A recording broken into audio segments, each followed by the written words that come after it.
ce pays de bouseux chanoris. Je vous le dis, nous allons souiller la voiture. Eux, ils s'en moquent, ils n'ont que de vieilles chariotes. Mais nous, et mes escarpins, 300 € l'escarpin. Si je les abîme, je porte plainte contre l'adjoint au maire chargé de la voirie. Pas idée de laisser des routes dans un état pareil. Diantre! Comment se fait-il qu'il existe des endroits comme cela en France de nos jours? Il est vrai qu'on se prend un peu dans la brousse par ici. Je n'ai pas vu un seul théâtre, même une salle d'opéra. Inadmissible. Mon pauvre ami, n'exagérons rien tout de même. Vous ne voudriez pas non plus qu'il y ait le Panthéon. Déjà, un cinéma, ce serait miraculeux. Alors, vous n'imaginez pas passer d'un petit télé noir et blanc à un écran géant de couleur. Ce serait un bouleversement culturel. Et il faudrait les préparer progressivement, voyez-vous. Oh là! Regardez! Quoi donc? Un tracteur! Nous sommes au Moyen-Âge, Charles-Henri. Et notre fils, qui se marie avec cette bergère, il doit bien se gosser dans sa famille. Hein. Elle peut nous en faire des sourires, hein, sa mère. Ah bah c'est ça. Elle est bien brave, cette Émilie. Et puis, c'est pas une bergère, mais une institutrice. Eh bien, elle est peut-être institutrice, mais dans un village de paysans. Alors, certes, il n'y a pas de sous-métier, j'en conviens, mais il y a des limites tout de même. Vous savez, l'amour est aveugle. Qu'est-ce que vous voulez? Mais moi, je ne veux rien, c'est elle qui va nous le prendre, notre Bernard. L'amour est aveugle, c'est crétin comme expression, ça. L'amour est aveugle, et le mariage rend l'aveugle, c'est ce qu'on dit, non?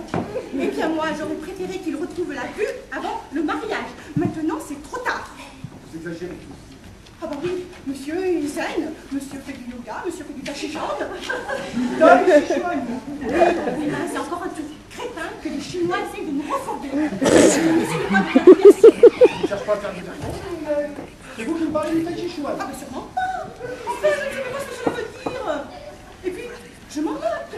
Ce que je constate, moi, c'est que notre fils va épouser une mendigote et que vous vous en foutez comme de votre premier pailleton.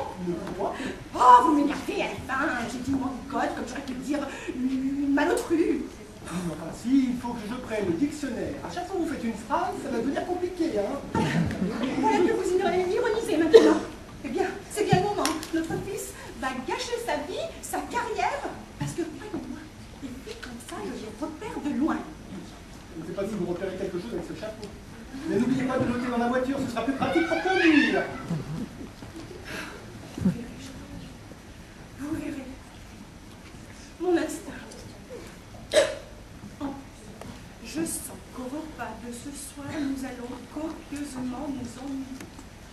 Passer toute la soirée assis en face des beaux-parents, il n'y a pas plus ragoûtant comme programme.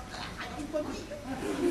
Dire que sa mère, à notre vue, voulait remplacer mes foie gras de canard par des rillettes de Strasbourg. Même pas des rillettes du Mont, des rillettes de Strasbourg.